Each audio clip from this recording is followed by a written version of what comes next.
Hey guys, I just got 2 words for you this week on the Plastic Planet. Medicom.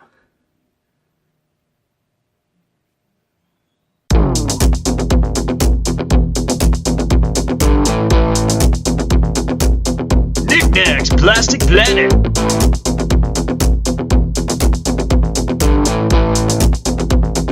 With your host, it's Knickknack!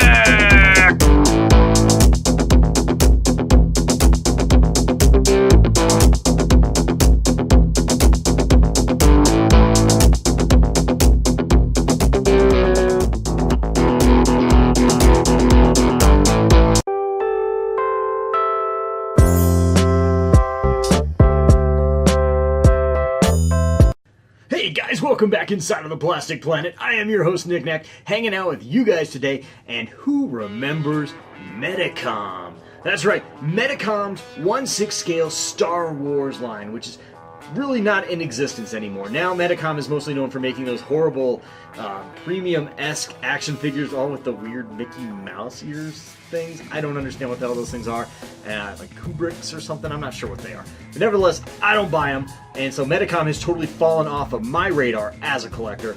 But nevertheless, Medicom does have a place here in my collection, thus in the Plastic Planet. Now, going way back into the Doc Brown's time machine, going back to about 10 years ago, maybe roughly, 2009 through about 2012, Medicom was your other alternative to buying premium 1/6 scale Star Wars figures to Sideshow Collectibles. There were some characters that actually crossed lines. You could buy them both in the Real Action Hero RAH line and, of course, the Sideshow Collectibles line. So, like Luke Skywalker, Jedi Knight comes to mind, and a few others. These figures actually weren't bad at all. As you can see here, the detailing is really nice. They actually look pretty good outside of the obvious flaw with this line. And it was a fatal flaw that Sideshow Collectibles did as far as marketing the RAH Real Action Hero Medicom line with their own Sideshow Collectibles line, is because the RAH line was grossly underscaled, as I'm going to get to here in just a moment. So buckle up, guys. We're going to be topping into Doc Brown's time machine, going back just a few years in time, before Hot Toys was on the scene, as far as producing Star Wars collectibles in 1/6 scale, when the days when Medicom was something that maybe you considered buying, maybe. It was there, it was an option anyway. Alrighty, so one thing of note when we're talking about the Real Action Hero Medicom Star Wars line is that these figures were not cheap. Not cheap at all. In fact, they are basically congruent to what a Hot Toys figure costs today. The Boba Fett was well north of $200. The C-3PO up there was well north of $200. And the 2 Astromechs were just right around $180 a piece. I think that the R5-D4 was just slightly less than the R2 because he didn't have any electronic components inside of him. Nevertheless, the detailing on him actually still holds up in a lot of ways, in my opinion, especially the Boba Fett. This is actually the only Boba Fett I own. I do not own a Sideshow Boba Fett. I do not own a Hot Toys Boba Fett, and that's not out of lack of not wanting one. It's just, well, I'll be honest, I'm not the biggest Boba Fett fan as far as Star Wars goes. Not that I don't dig Boba Fett, don't get me wrong. There's no hate for Boba Fett here. Nevertheless, he just has never been just a huge priority for me, and I've always been actually pretty happy with this particular figure, as he looks decent with my other bounty hunters from Sideshow Collectibles. This is the one figure that actually does display well, in my opinion, with other 1/6 scale action figure lines. The other ones, not so much. And we're going to get into that right now. Alrighty, well, let's get into the meat and potatoes of why I started collecting this particular line, and it started with these 2 right here. I remember when these 2 were first previewed at Comic-Con several years ago, and everyone kind of lost their shit over them because they were excited because we had not gotten a 1/6 scale C-3PO and R2-D2 since way back in the 90s Hasbro days. And so these things looked amazing, but it didn't take long for people to catch on to the real fatal flaw in this particular line, and that is, of course, the scaling issues. C-3PO absolutely towers over R2-D2 here. R2 is way undersized, or C-3PO is way undersized. Nevertheless, there's a really huge discrepancy having these two stand next to each other, because it's a shame. It's a crying shame, because honestly, I love this C-3PO figure a lot. I think the C-3PO figure looks fantastic. His light up eyes are amazing. I really feel like his aesthetics look really, really good. If you pose him up right, I mean, it looks like Anthony Daniels standing there in the suit, in my opinion. In some ways, from a sculpting standpoint, I think this figure is better than the Sideshow C-3PO, which came out a few years later, which I'll show you guys in just a few minutes. But it was that scaling issue, once again, that was the fatal flaw here, that really, really just kind of marked these figures as being almost uncollectible, just because they just didn't stand next to each other really well on a shelf, as you can see. Now look, I have absolutely nothing to back this theory up, but I do believe, in my opinion, that this underscaling issue started from way back in 1998 when Hasbro/Kenner came out with this 1/6 scale, their 1/6 scale line. As you can see, here is C-3PO and R2-D2 from 1998 in what we used to call 12-inch form. We didn't call them 1/6 scale back then, but it was 12-inch scale. And this is the figure here. This particular R2 figure was the figure that got me hooked on 12-inch scale action figures. As a child, I didn't collect them. My parents did not buy me 1/6 scale action figures. I only had the 3 3/4 inch.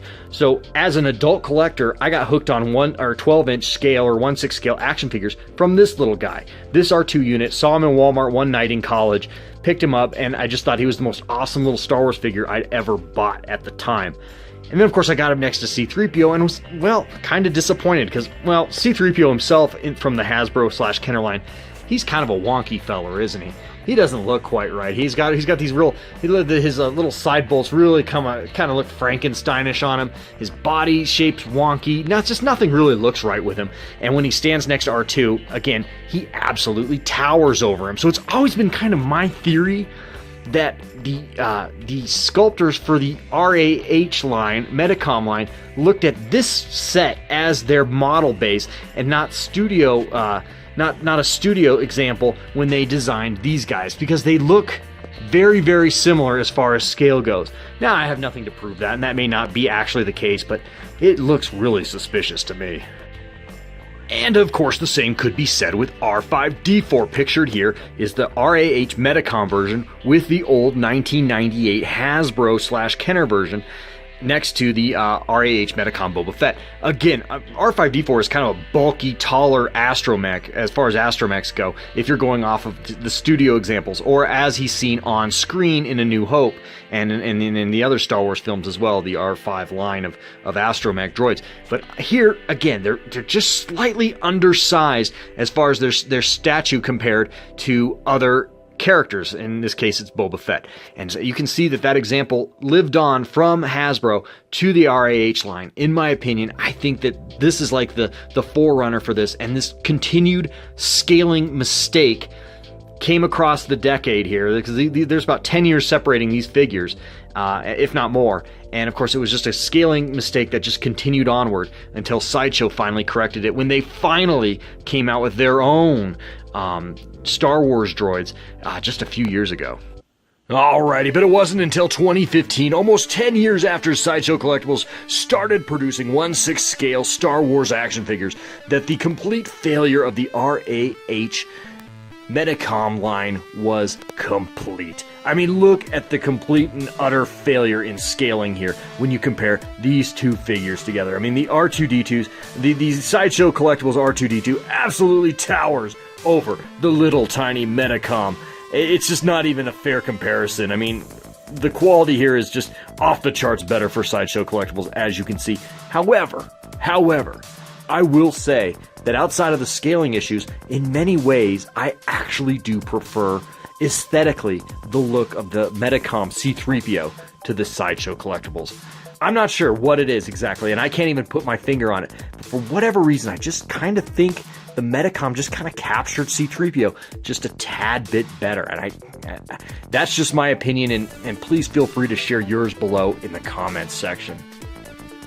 Alrighty, and just for shits and giggles, let's jump through time with you guys with all these astromech droids, beginning with 1998's Kenner Hasbro's R5-D4 and R2-D2, seen here, and then moving about 10 years into the future with RAH Medicom R5D4 and R2D2, and then of course up to 2015/2016 with Sideshow Collectibles R2D2 and R5D4. Now the irony is with these 4 figures in shot is that they were all listed right around the exact same price point. They both retailed between $150 and $200 depending on where you bought them from, and which is just absolutely amazing and just illustrates the point of how vastly undersized these Medicom droids were compared to the Sideshow Collectibles, and just how Sideshow actually got this so amazingly right compared to where Medicom was just a few years prior.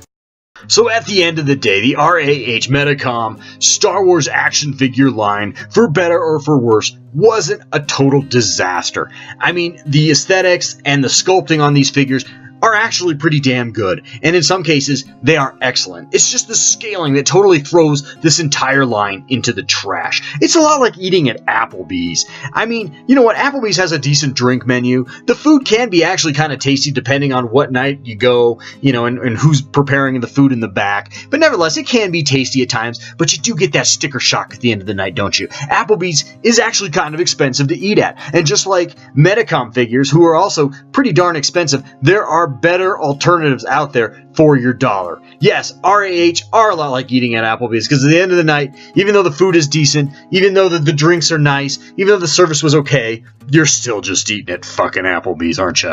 Alrighty, well that's going to wrap up this edition of the Plastic Planet. I hope you've enjoyed this little micro showcase of at least the limited amount of RAH Medicom action figures that I happen to have in my collection. And while they are aesthetically really, really awesome, especially the C-3PO, I really do love this action figure on a number of levels. The scaling issues with these things are kind of a deal killer, and that's really unfortunate in my opinion, because there was quality here and there was good things about this particular line. Alright, well like I said, that's going to wrap up this edition of the Plastic Planet. A couple things of note, as I've mentioned in previous videos. Do follow me on Instagram. I am on Instagram. Look me up, Knickknacks Plastic Planet on Instagram. Lots of behind-the-scenes stuff and pictures of the Plastic Planet. So it's really, really cool. And so yeah, check me out on Instagram. Check me out on Facebook as well. We are on Facebook, so you get some updates on when things drop and just, you know, basic channel business. I do announce basic channel business on Facebook from time to time. And hey, you know what? If you're not a subscriber, well, please do hit that subscribe button. Would really love to have you here each and every week on the Plastic Planet. And hey, if you want notifications, go ahead and hit that notification bell as well, so you'll know exactly when a Plastic Planet video happens to drop. Although sometimes I drop them in the middle of the night, and you know, maybe I don't know, maybe you don't want that much Plastic Planet. Maybe, you know, 2 a.m. it might be a little too much Plastic Planet for you. But nevertheless, if you don't care about that, do hit that notification bell, and you'll be notified just at the split second when new Plastic Planet drops. Alright guys, like I said, that's going to wrap things up, and I hope you guys have a great week, and I will be back soon, really, really soon, with more collectible awesomeness. Alright guys, in the meantime, well, you know what, life is short, so gosh darn it, go buy some plastic crap. Alright, till next time.